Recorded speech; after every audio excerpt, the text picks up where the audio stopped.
शाह साहब बहुत शुक्रिया। शाह साहब, आपसे सबसे पहला सवाल ये है कि निगरान वज़ीर-ए-आज़म अनवारुल्लाह काकड़ ने अमेरिका में AP को एक इंटरव्यू में ये कहा है कि चेयरमैन तहरीक इंसाफ के बगैर भी एक फेयर इलेक्शन हो सकता है।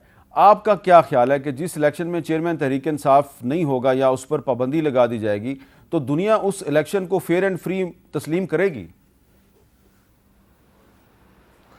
देखें मेरे साहब, मसला ये है कि उनके ऊपर कोर्ट ने नाल कर दिया है, मगर उसके अलावा भी तो काम हो सकता है ना। उसकी पार्टी है, उस किसी भी अपनी पार्टी को सीनियर पोजीशन दे के वो लीड दे दे, और ये बड़ी फेवर होगी उसकी आज के हालात पे जो उसकी पार्टी ने मुल्क की रियासती अदारों के साथ किया है।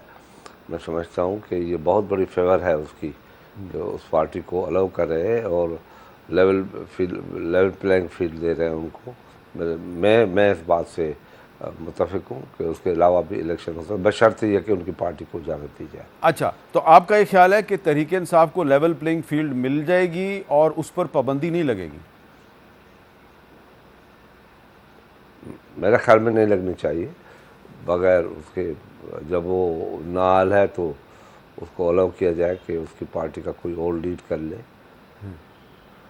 अच्छा शाह साहब, दूसरी बात ये बताएं कि ये जो इलेक्शन कमीशन ने ऐलान किया है कि जनवरी के आखिरी हफ्ते में इलेक्शन हो जाएगा, डेट उन्होंने नहीं दी, लेकिन मंजूर वसान साहब का ख्याल है, कुछ और लोगों का ख्याल है कि जी 28 जनवरी को इलेक्शन हो जाएगा। आपको क्या लग रहा है, 28 जनवरी को इलेक्शन हो जाएगा? मैंने ये सवाल आपसे इसलिए किया कि आपके एक दोस्त हैं मौलाना अब्दुल गफूर हैदरी साहब, वो कह रहे हैं जी कि जनवरी के आखिरी हफ्ते में तो बड़ी सर्दी होती है, पाकिस्तान के बहुत से इलाकों में बर्फ़बारी हो रही होती है, तो जनवरी के आखिरी हफ्ते में इलेक्शन नहीं होना चाहिए।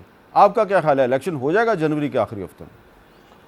नहीं, इसमें गफूर हैदरी साहब के लिए बड़ी इज्जत है, मगर जनवरी हो उसमें पहले भी इलेक्शन दिसंबर में हुए हैं और रमज़ान में भी हुए हैं, बहुत बड़ी गर्मियों में भी हुए हैं, तो इससे फ़र्क नहीं पड़ेगा इतना। अच्छा, तो आप इलेक्शन होने चाहिए। अच्छा, मगर ये जो 9 जनवरी के लास्ट वीक का कहा गया है, हाँ, ये इसकी बजाय डेट दे देते तो और बेहतर था, क्योंकि 6 दिन का तो फ़र्क है एक हफ्ते में। तो कोई भी एक डेट दे देते, उसके बाद शेड्यूल बना लेते, तो उसमें शकूक और शुबात जो है जन्म नहीं देते। इससे शकूक और शुबात जन्म ले रहे हैं। अच्छा, तो शाह साहब, आप एक सीनियर सियासतदान हैं, बड़ा तजुर्बा है आपका, तमाम बड़ी पॉलिटिकल पार्टीज़ में आपके ताल्लुकात हैं, तो ये आपको लग रहा है कि आने वाले इलेक्शन में जो पीपल्स पार्टी और मुस्लिम लीग नून है ये एक दूसरे के ख़िलाफ़ जाएंगे या दोबारा कोई आपके दरमियान मुफाहमत हो सकती है? देखें मीर साहब, मसला ये है कि कोई आखिरी हद तक बात नहीं होती। इलेक्शन में अगर हम अलग अलग लड़ते हैं, नज़रिया भी अलग है, सोच भी अलग है। एक दूसरे के लिए ये भी कहा जाता था जब हम हुकूमत में थे, तो एक इलेक्शन हम सब मिल के लड़ेंगे साथ और एक मुस्तहकम जमहूरी निज़ाम कायम करें, मुस्तहकम ताकतवर पार्लियामेंट कायम करें। ये हम कहते थे जब हम गवर्नमेंट में थे।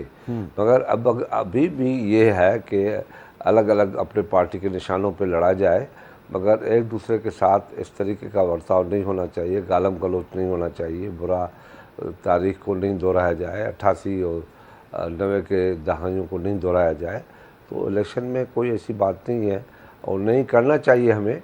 हमने बड़े नुकसानात खाए हैं और पीपल्स पार्टी ने तो मीर साहब आप गवाह है कि COD के बाद भी मियाँ साहब ने COD की बहुत खिलाफ वर्जी की, जलसे भी किए, जुलूस भी किए, निकालने की कोशिश भी की, सुप्रीम कोर्ट में भी गए। जब हमने COD का पास रखा तब 2014 में मुस्लिम लीग हुकूमत के ऊपर इमरान खान ने हमला किया बाहर से, तो हमने अपोजिशन में रहते हुए भी जमहूरियत का दफा किया। चलो ये बात बिल्कुल सही कहते हैं कि वो पीपल्स पार्टी ने नवाज शरीफ का नहीं मगर जमहूरियत का किया तो सही हमने।